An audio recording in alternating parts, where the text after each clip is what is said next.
What's up, y'all? Shine Time Season 2. We're back. I'm very excited about a lot of things this season. We've got new audio, new lighting, new cameras, added some stuff to the studio. Very excited about all of that. Today, it's Brock Holliman, real estate investor, CEO, big money guy. Him and I grew up together, so we talk old times, we talk new times. He's out in Tampa, Florida. It's going to be a great episode. Tune in. Looking like a card of paparazzi. Two phones in my pocket talking. Yeah, I got it. Black card in my wallet. If I want it, then I cop shotgun, ride shot it. I don't need nobody.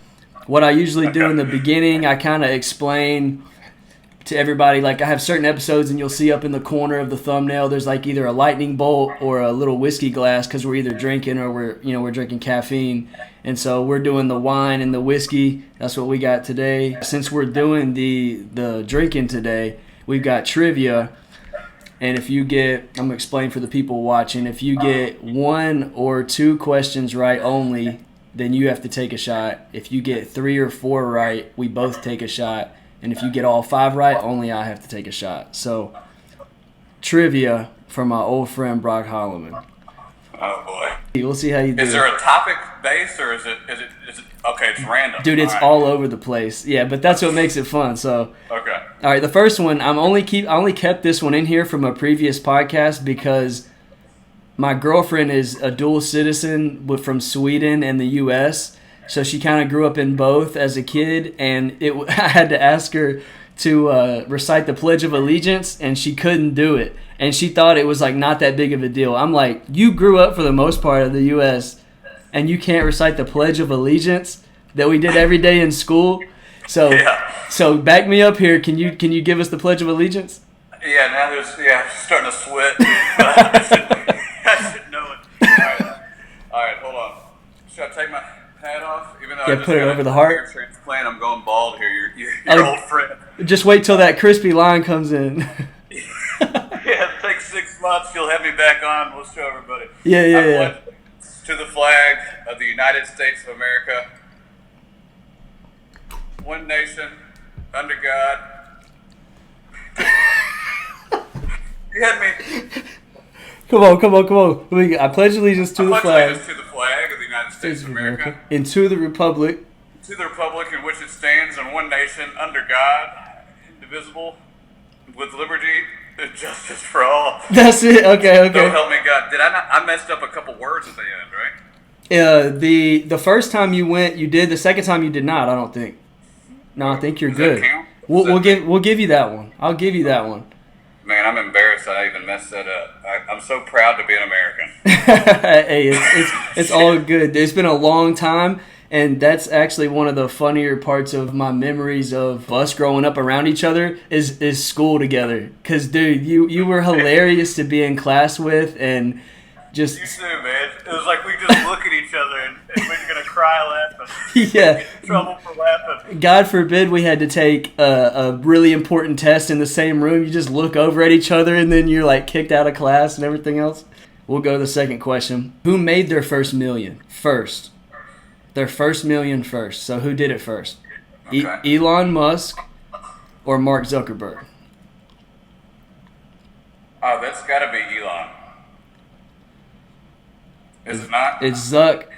Is it really? It's Zuck. So Okay. it said so. Elon's was when he turned 27, and Oh, are you talking age? I thought you meant year. okay. That's Damn. I should have phrased that better. Okay, I would have I'm not even kidding you. This isn't me saying this. Yeah. I study all guys. I would have said the right thing. I'm not Yeah, gonna no, lie. you know what? I figure you would have. So I think maybe I should just give you that one because I think I messed that one up, and I asked that because I figured that you would know that one. You know what I mean? And you did. Thank you. But You're I such get. a nice guy, man. You haven't changed. You know a what? bit. Give you the shirt off my back. You know what? No. Yeah. So, Actually, you were a little prick when we were 4 years old the first time I met you. I'll never forget it. We pull up. You and me have the same baseball bat. They were this gold TPX. gold TPX, dude. And you said, "I'm about to hit it further than all of y'all." I said, "No, you're not, man." Hey, and I'll tell you what, he was right. There's no way I was hitting it further than this guy right here. And you know what? We'll get to that because we're going to talk about Little League here in a bit. That's on my list. You probably hit it further than me nowadays, man. But yeah, back then I think I had you just by a little bit. Oh, yeah, by a lot of bit. Okay, so first one and second one, we're giving you both of those. I screwed up the second one. My apologies to everyone watching, okay? But number 3 out of the 5, White House Zillow estimate. So what Zillow estimates the White House to be worth. Is it above or below $500 million? What's your guess? So it's a 50-50 shot. Is it above or below $500 million? I didn't even know that 1600 Pennsylvania was on Zillow. Oh, shit. I mean, to me, I think it's worth more than 500, but I think Zillow has got it valued under 500. That's what I think. You're absolutely correct, sir. Absolutely correct. I think it was 466. You can't let me get a real estate question wrong, man. I'd have to jump out this window. Yeah. But we're on the first floor, so it wouldn't do much. Yeah. Okay. So next question. So you got all 3 right so far. So if you get both of these next 2 right, then I'm taking a shot by myself. But if you only get one of them right, we'll both take a shot. But it'll be like old times. You know what? We did that plenty of times, I'm sure, back in the day. Yeah. We were doing that at 6 years old. The Little League team? Yeah.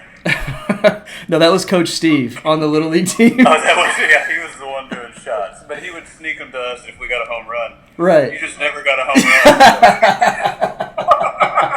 run. Bro, hey, just as funny as he's ever been, my boy Brock Holliman. Hey, and he's right. I don't think I had a home run the whole season. But, you know what? We'll get to it later. We'll get to Get some inside the Parkers. You were a fast little guy, man. Yeah, I would have had to hit what would have normally been a single for most kids and make it all the way around to get the... You would do it, though, man. It was like lightning. Usain Bolt. Yeah, that was the white Usain Bolt. I was the great white hope of the Little League. 4th question. What year did our high school football team go undefeated? Was it our junior year or our senior year? I know that, no, it wasn't our senior year. Adam Poole was the quarterback, right? So That's correct. It had to be our junior year. That's right. Drew Reed was the quarterback in our senior year. Exactly. And you know, Adam, I haven't talked to Adam in a long time. I always got along with Adam. I loved Drew Reed, okay? Mm-hmm. Drew Reed was a badass dude. And if he didn't break something, what was it, his knee or his collarbone, or I don't know what it was, that man, I had my chips on him, man. He was a badass dude. And he probably should have hung around you a little bit more and beefed up, because that was all he was lacking, was a little bit of weight, and that man would have been pro. But Adam Poole, junior year. Yep, you're correct, man. That was a 4-year shot, baby. Hey, you know what? You got one more, so we'll find out. But to your points, man, I always got along with Adam as well. Adam was the dude that I feel like really overachieved for his size in football. He was like 5'9" at quarterback. He was like Drew. He reminded me of Drew Brees, man. Yeah, he had heart, man. He played hard. I always got along with Adam, and I always got along with Drew as well. And Drew was the guy that came in and just had talent, like just had something that most guys don't have, like you said. Was a thinner built guy, but you know, he's probably like 6'1" or whatever. And then he did well in college too, smaller college, but did really well. I think he got like some Rookie of the Year award for or Freshman of the Year. Whatever league that was, I forgot what was the name of that league? I think he played in Pennsylvania, didn't he? Is that right? He played at Lafayette. And the name of that league, was that the Ivy League? The Brown or the... I think it was. It was something like super, super smart. Like Harvard was in there, Yale and Princeton and all that. Wow, I didn't know that. Yeah. Shout out to those guys. Okay, so 5th question. If you get this right, you've gotten all of them right, and I got to take a shot by myself. On our Little League baseball team, who won the trophy for most home runs? It's got to be me. No.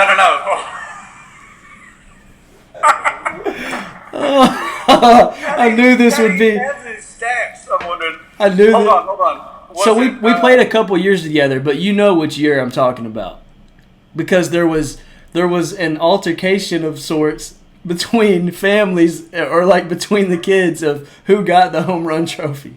Yeah, you don't remember and our this? family into an altercation.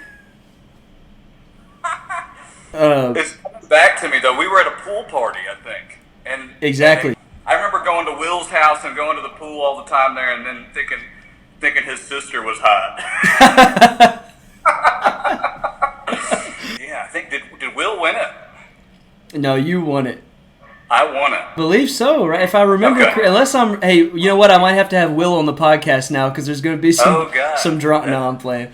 I'll have both of you on next time. 25 years later, who won the UTC? Who won the 1999 championship in the Ellendale Little League baseball? Ellendale Little League. We weren't the skinniest kids. Well, Will definitely wasn't. Will, I love how you've emphasized Will. I remember. So, Smart guy. So what do you? doing? Yeah, I like their family too. My family knew their family, just like your family and stuff like that. But so I don't know, what do you think on that question? You think you got that one, or you think we're taking a shot together? I think we have to take a shot together. I don't want a freebie, okay? And even though at the beginning I said it had to be me. Well, I don't know. I'll take one with you anyway, even though I got it. I got them all right. Okay, we'll do that. Let me.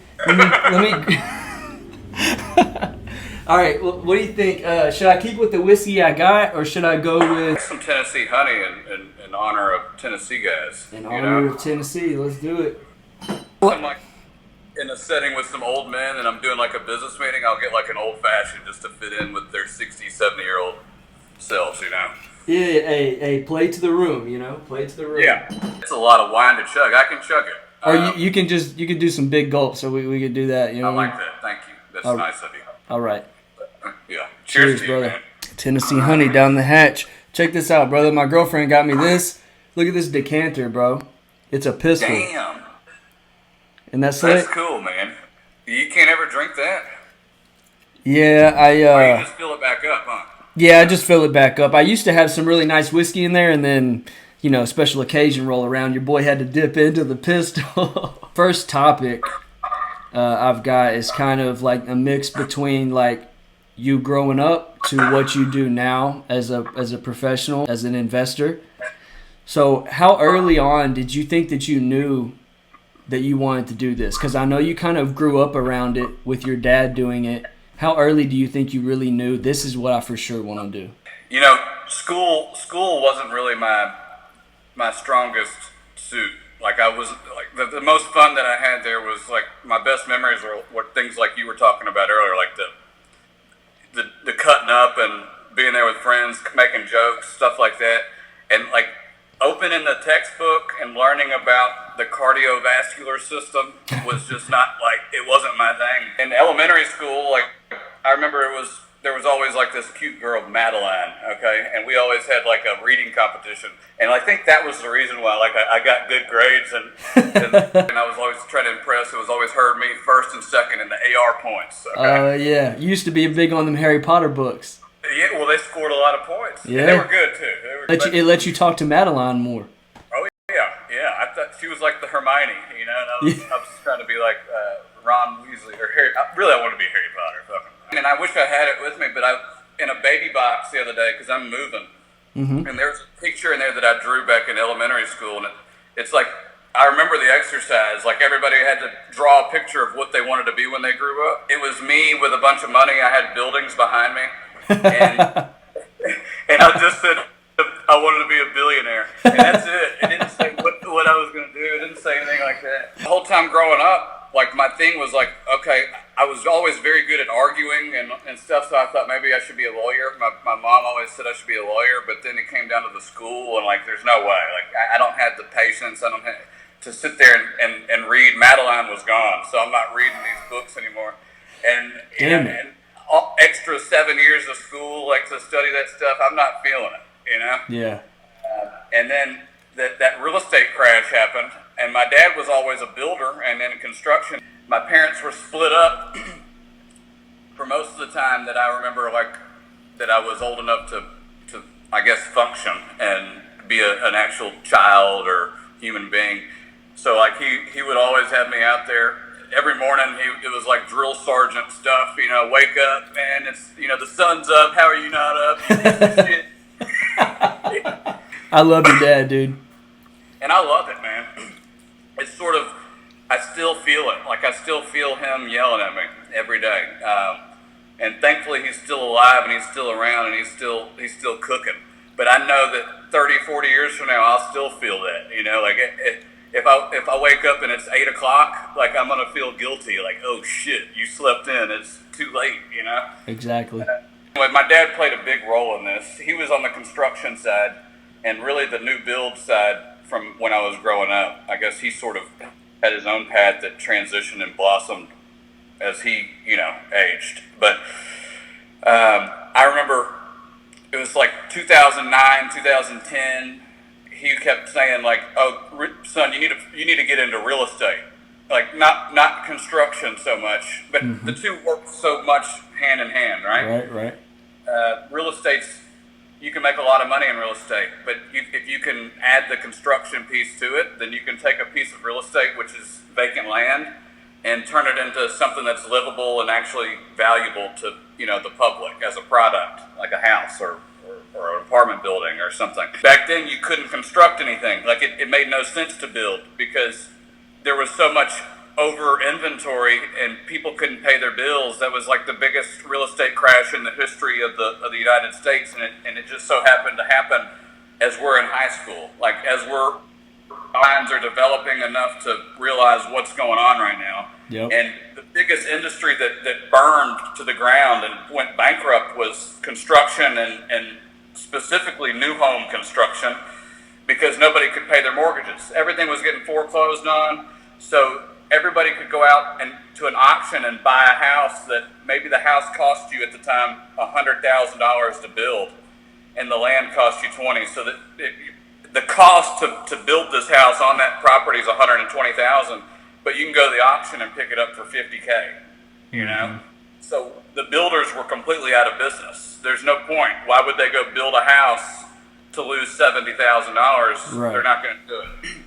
So I just remember back then he mentioned something about the foreclosure sales and how he wanted me to learn about it. And then I remember I need to pull my attendance record. If I go find that trophy, I'm going to find my attendance record. I know what my attendance record is from high school. Okay, and it's embarrassing at the time. It's hilarious now. It's probably now too. Hey, you made it, dude. Who cares? Yeah, we made it now. It's fine. Yeah. If it was a different story, if you had a different outcome, then yeah, you'd look back and be like, man, I wish I kind of did things a certain way. You knew, and that's one thing I saw in you, man, that it was so like eye-opening to me because, well, at the time I was like, either this is going to go really good or it's going to go really bad, because I was like, I never missed, school and I never missed practice, and like I wanted to like do it that way because my parents preached that stuff. But I saw you and I was like, man, he just has, I remember thinking literally back in high school, he's got so much confidence in like what he's saying, even though he's not putting everything into like his classes. I'm like, I wonder if he's gonna like make it and prove us all wrong. You know what I mean? And you did. Man, I appreciate that, Tyler. Yeah.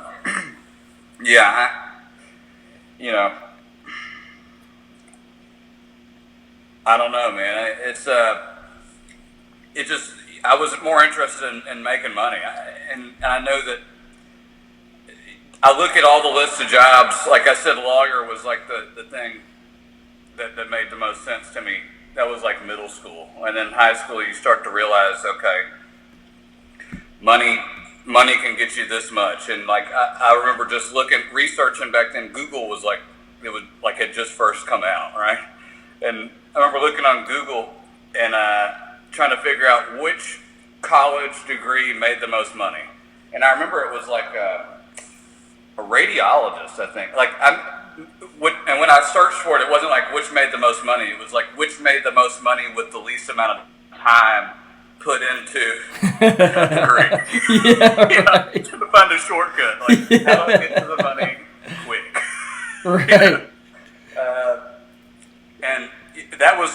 I remember for a year I wanted to be like I think it was a radiologist. I think whoever it was that did the X-rays, like, because there wasn't much to it. Like, you put a little vest on somebody that has magnets. You tell them to not open their eyes, and then you hit a button. Yeah, right. You go behind that wall. Yeah, let me run behind the wall so I don't die, and then send me a fat check. But that didn't pan out. I remember trying to I applied to the University of Tennessee. That was really the only place I wanted to go. And then after that, I was like, okay, University of Miami, because I always loved Florida. They didn't let me in. And then I didn't apply anywhere else. So I got rejected to those two, and just said, screw it.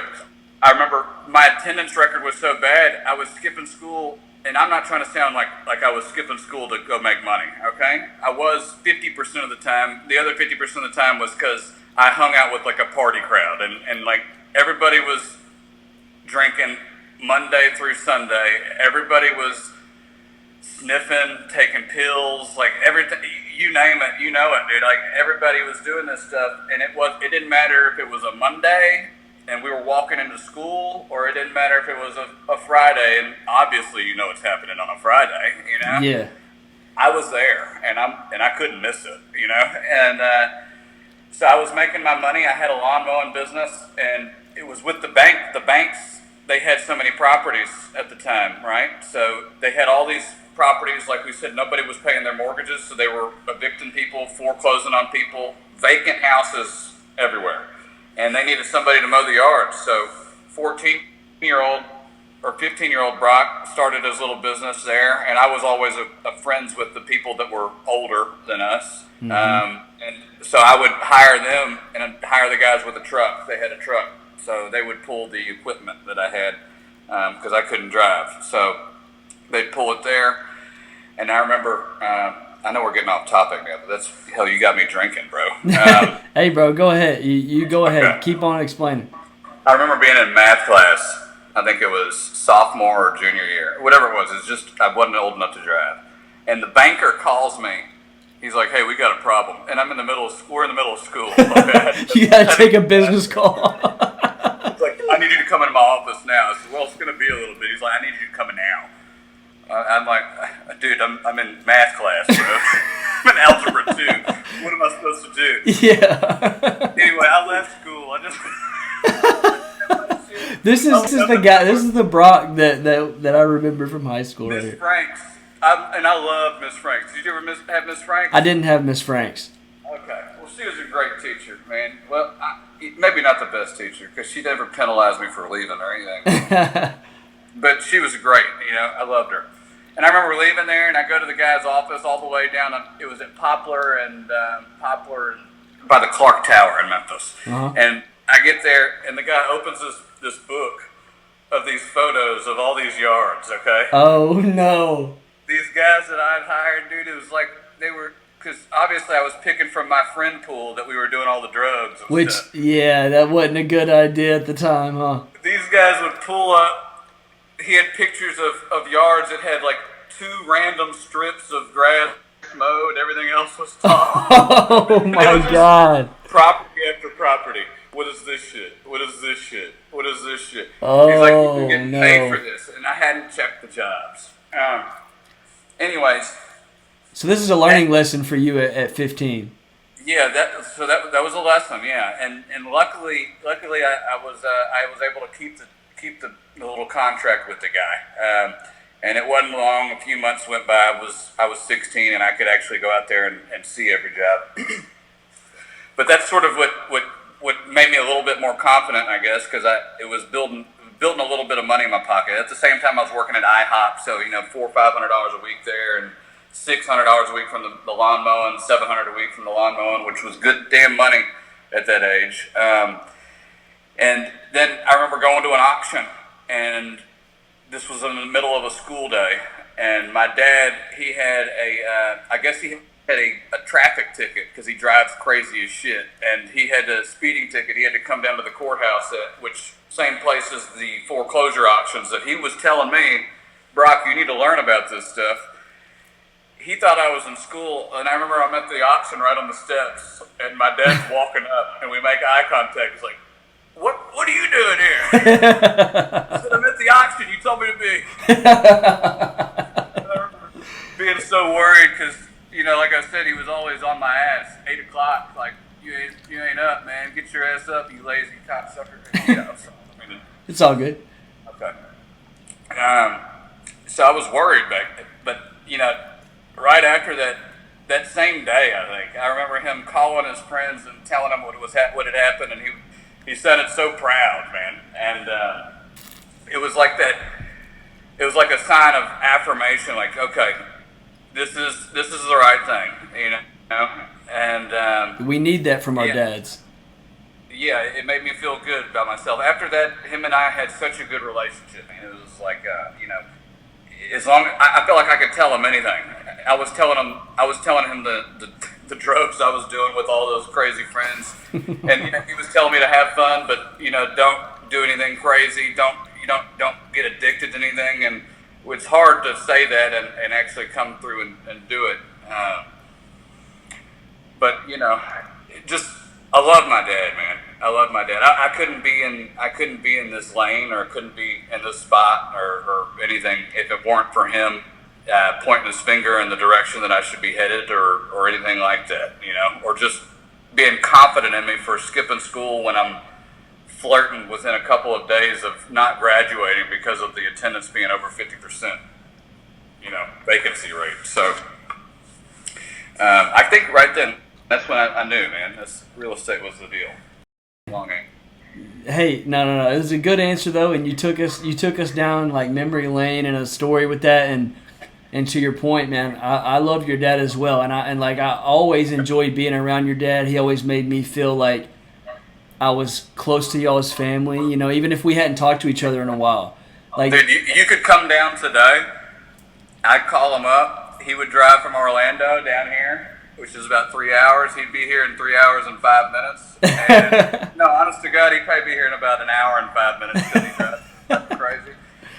And he'd give you a big hug like it was like we're on the fucking Ellendale Pirates going out there to play ball. So it's just you gotta come down here, man. I mean, we have some fun. We do some cool stuff. I mean, we work our ass off, but you got to get down here and hang out sometime. It's been a long time, man. It's been a really long time. Probably since high school, man. I don't think after high school we've really kicked it, have we? No, but seeing how ripped you are and seeing how you're chrome and shit, I might need a 30-day heads up just so I can work on my abs before you get here. We get out on the boat or the beach or something crazy. Have this. You don't want to have the Huck shirt on while you're out on the boat. You know what I mean? No, I don't want to be next to the washboard and have anybody taking pictures, dude. Of my stomach and your stomach next to each other. It's going to be like obvious who's better. You're going to win MVP. When you first started in like real estate and investing, what do you think was like your biggest struggle? What caused you the most strife during that time? There's a tie between two things. The first thing would be not having the knowledge. Mm-hmm. The second thing would be not having the cash. But I would say the cash, if you've got enough knowledge, then you can find the cash. So you can rattle it off. So I'm trying to give you the short answer there. You can get cash if you can build trust. And if you've got the knowledge and you can have a certain amount of time to have a conversation with somebody that's got the cash, then the trust can be built in that amount of time. Might be the answer to this question, but I'm going to ask it anyway just in case you have a different answer. So the question is, tell me something that you would normally learn over years in the real estate or investor business that you could tell us right now, hey, here's the answer to that, or here's what you should do instead of going through all those issues. Is that the same answer, kind of? I like this, man. This is a great question, okay? So from 17, which was the first time that my dad saw me on the courthouse steps, to 25.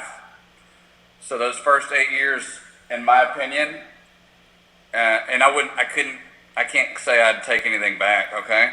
But I wasted those 8 years thinking that I wanted to get rich quick, which in the real estate game, your mind to get rich quick is how I can get a bunch of stack of cash in my pocket as quick as possible, right? It's the wrong method. It's the wrong method by a long shot. So the people in real estate that get rich are the ones who figure out how to hold the property. It's as simple as figuring out how to get the money to buy the property, fix it up, and sell it for a profit. It's just as difficult, maybe even easier, to go out and find the money to keep the property, whether it's going to come from outside people or from a hustle that you did to save up, or sometimes you should flip the property to build your capital up, so you can invest it into something that you're never going to sell. But as long as you've got that mindset that you're going to, you need to buy real estate and keep real estate and never sell real estate. That it took me 8 years to learn that, because at the beginning I had 2 rental properties at 18 years old. They were paid for cash. The first one I bought for $11,000. This was from the lawn mowing business. I bought for $11,000. I put $7,000 in it, and I rented it out for $750 a month. And then I had another one that I bought for $7,000. I was all in for $14,000, and I had that one rented for $600 or $650 a month. And I sold them. And you know, the fact that they were in Memphis and they were super hood properties, maybe it wasn't the worst thing to sell them.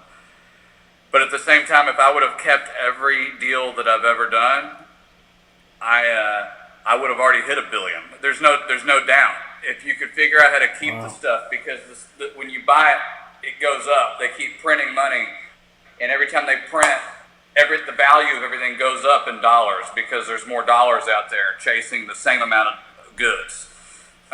Hence inflation that we've all learned about the last couple of years.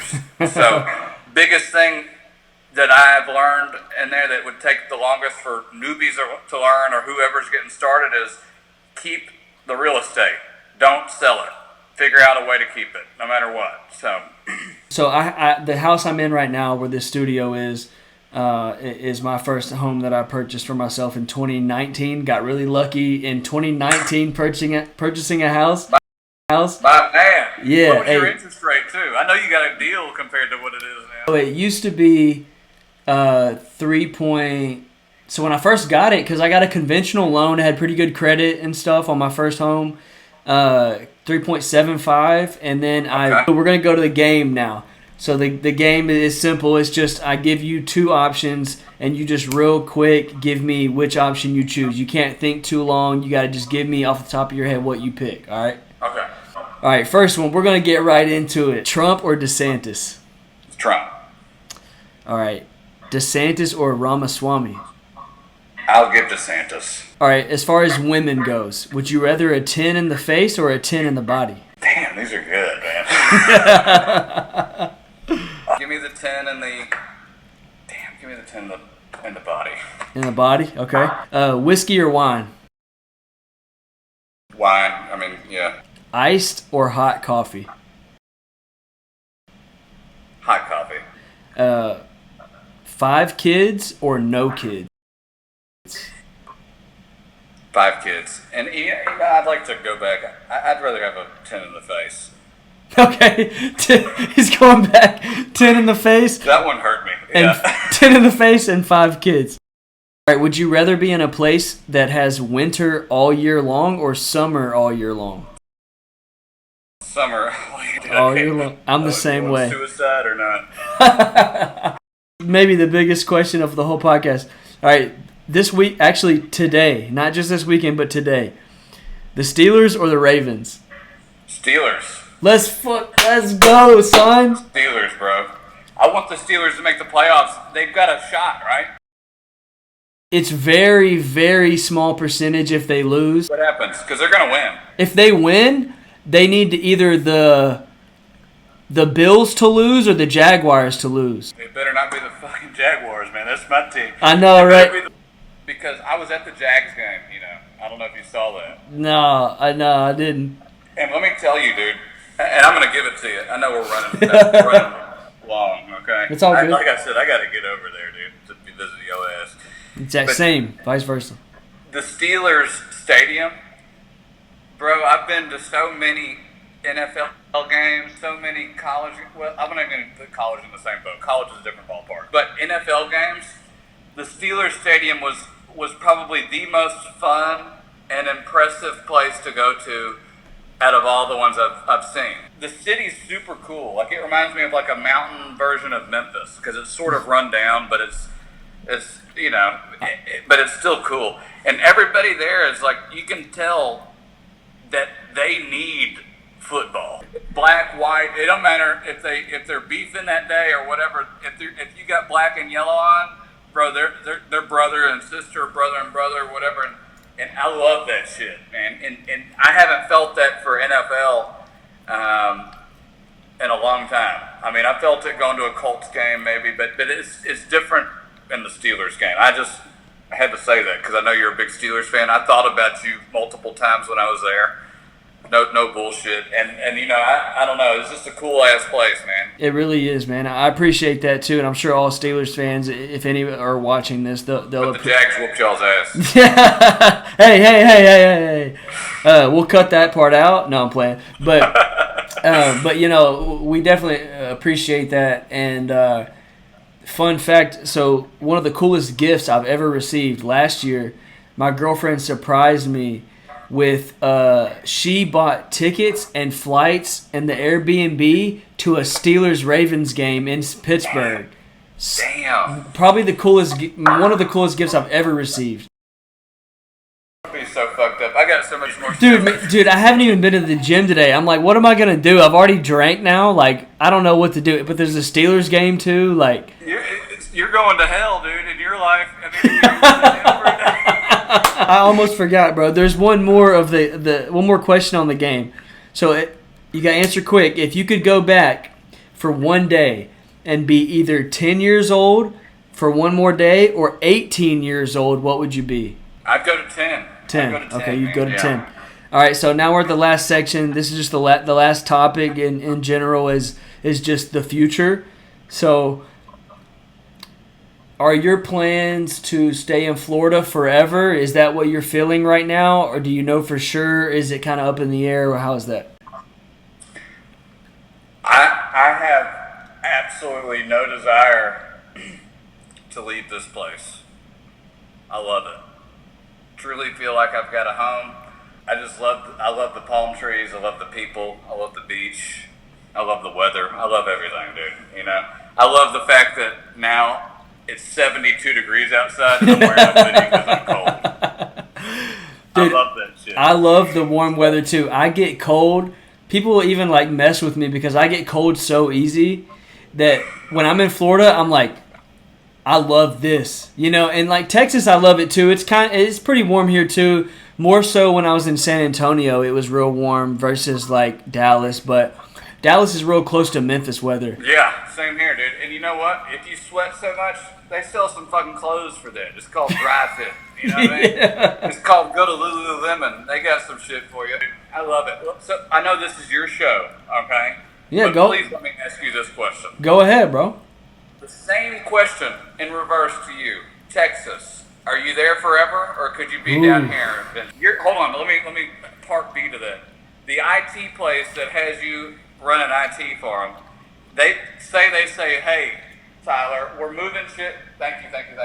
We're moving shit over to South Florida, and we're moving it next week. We need a guy down there. Are you our guy? You're a businessman. I can tell by the way that you worded that. So, am I in Texas forever? And then also, if my company moves to Florida next week, would I go? Right? Yeah, hell yeah, man. All right.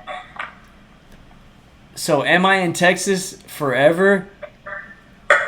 I never say never in my life. So, I will say this, and I think you'll like it.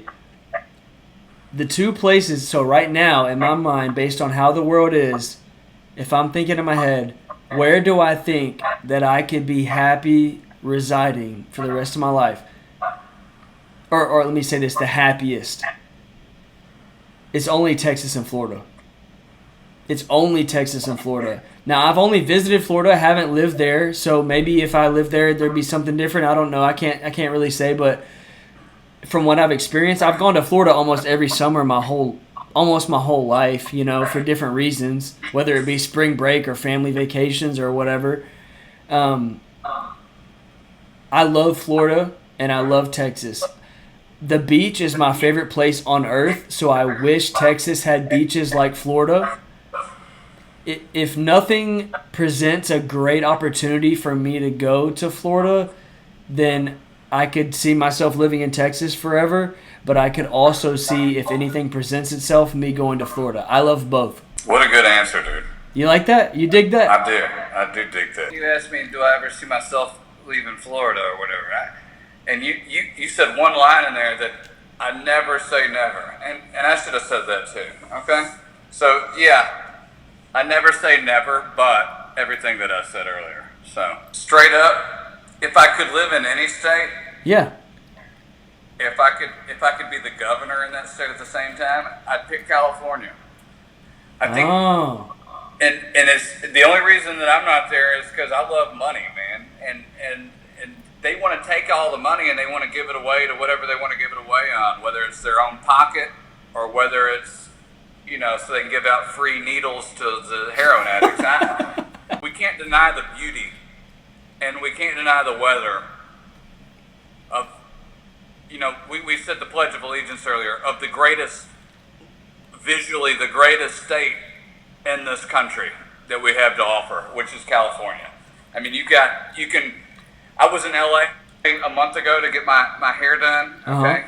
And I'm sitting there in the office of this guy, and I can look out his window, and I see the Hollywood sign, which is, hey, that's badass. I look to the left, I see Santa Monica, I see the ocean, the Pacific Ocean, blue water, badass, okay? I look beyond the Hollywood sign, and I see mountains with snow on it. And then I look down, and I see palm trees. And I'm like, holy shit, dude, where in the world do you get something like this other than California? And you don't, man. And it sucks because I probably will never live there. I'll probably never, I won't say this. I will own something there, okay? I will own something there. I love it so much, and I love real estate. I'm such a real estate guy that it has to be like a trophy someday to own something there. Whether I go there once a year or once every 2 years or whatever, I think it's so beautiful there that it has to be valuable, The politics just suck. That's all. Hey, man, I couldn't agree with you more. And, but Governor Newsom he can't take the beauty away. He can take your money away. He can make your homeless population triple or quadruple, but he can't take the beauty of that place away. And that's it, man. 75 degrees at all times. Although I do like to jump in the water. I like to get in the ocean. And you can't do that there without a wetsuit. Yeah, it's pretty cold there as far as the water goes. But yeah. I mean, I wouldn't doubt at all that you end up with a place there and a place or multiple places in Florida, and you be able to go back and forth when you want, and experience both. So that's like the ultimate. And I mean, well, the ultimate would really be if California changed. But what outcome of this next election do you prefer? And then second to that, what is your second outcome if you had to choose a second outcome? I want Donald Trump back. I know what we get with Donald Trump. Okay, I know his mind, how it works. He's a real estate guy. He's a construction guy. He's exactly on a bigger scale what I am. So I like his mindset. His mindset's going to be able to drive the construction and the real estate industries, which is wonderful. He makes investors confident. He'll come on a press conference on a random Tuesday and pump you up so much that you feel so confident that you're going to win no matter what, that you're going to go out and invest every dime that you have in the American economy. And that's what we need, man, because I work with investors and I work with all this kind of stuff. This is what I want. bring it back to us, man. I don't give a shit what they say about him. I think it's super corrupt. I think the fact that the Supreme Court in Colorado or Maine or whatever can even put that in a news headline that they're going to remove somebody from a ballot, an ex-president at that, is absurd. I think it drives even more people that are diverse his direction. I've got so many black friends growing up in Memphis. Every one of them, dude, is supporting this guy. I love it, okay? So give me that man back 10 out of 10 times. What do I want as a backup? As a backup, to be honest with you, even though I'm leaning right, okay? You asked me Victor Ramaswamy versus Ron DeSantis. That was another thing I wanted to change my mind on, but I'm so on the fence about that because if you research Ramaswamy's business dealings, it's not the proudest shit in the world, dude. Like he's a billionaire. He's got $1 billion company, but it's based off of a medical research company that has not researched. Well, maybe they've done a lot of research, okay, but they have not come up with one cure. So they've raised billions of dollars on hopium, but never come up with a cure. So who's getting all the billions of dollars? I get it. It's going towards research, but you tell me that Ramaswamy hasn't pocketed some? Okay. That's all I'm going to say about that, all right? So, DeSantis, do I like DeSantis? I love him as a Florida governor, okay? I hate that he's a part-time Florida governor because he's trying to get a higher office at an exact time that he should not be, okay? I think he should be supporting the guy that put his ass in the seat that he's in right now, because if it weren't for Donald Trump, it would be Andrew Gilliam is the governor of Florida right now, who ended up in a bathtub with some gay dudes in South Beach, cocaine and some other drug. Look it up. Dead honest, dead true, okay? That happened last year while he would have been our governor. So without Trump, that guy would be our governor, all fucked up like that. So I'd like to keep DeSantis where he's at. I don't trust Ramaswamy as far as I can throw him because of his businesses. And even though I'm a right-leaner, I would rather have Robert F. Kennedy Jr. in there than DeSantis or Ramaswamy, okay? So I'm an American, bro. I want the country to do good. I don't give a shit if it's a Democrat or Republican. Just quit being so extreme. They're all so extreme now, man, and they want to talk like Trump's extreme, bro. He's not extreme. He's happy. You can't be extreme and grow $1 billion business in New York City, the most diverse city in the entire world, and be a racist bigot, like they say. So we're both from Memphis, Tennessee, right? We love the city. It's our home. It will forever be our quote-unquote home, but what do you miss most about Memphis, and what do you love most about Tampa? I miss the Memphis Grizzlies. That's like my true basketball team. I'll fly back there just to watch them play, even if they're 12 and 24 right now. And I miss the hustle. I know that's two things. I miss the hustle and the grind feeling that you get in Memphis, because you wake up there, nothing's pretty, nothing's beautiful. I mean, yeah, the trees, some trees are, yeah, whatever, okay. But it's like everything you drive around is like run down. It reminds you, you know, what the world is if you don't give it your all. What I love about Tampa, or South Florida, really. I'm about an hour south of Tampa, by the way. I love everything that I've said, man. I love the freeness. I love the people. Like in Memphis, if you're dealing with the Grizzlies and the Grizzlies are rocking, you can go in a store on Chelsea and Valentine and in the middle of the night and walk in, and you know, everybody's going to give you a high five or whatever. Or what, you know, down here it's like everybody sort of treats you the same. I love that. They all treat you with respect. I love the weather. I love the fact that you can still keep your money like you can in Tennessee, and I love the growth, man. I love people with money are coming here. It makes the real estate worth more. Shit. I don't know. I don't know if that answers the question or not. It does. Okay. We're both in the same boat as far as we grew up in Memphis. We have a lot of respect and love for Memphis. It will always hold a place in our heart. But at the same time, we have a lot of love for Texas and Florida for different reasons. And like you said a little bit, like who knows where we end up or if one ends up going to the other. I know you're pointing at me. You want me to come to Florida. Hey, man, I fucking enjoyed the hell out of this podcast. We got to keep in touch more. And me come to Florida, you come to Texas. I've got an extra room here at the house, so you come to Texas. I know you got the big money, so you can get your own spot, but I got a room here too. I would love for you to come here, and I like my sister's in Tampa. Me and my girl went there last year. I'd love to do all that. This year, I know you're coming Dude, this year. You have to call me. It's done now. Done deal. We reconnected. Done deal.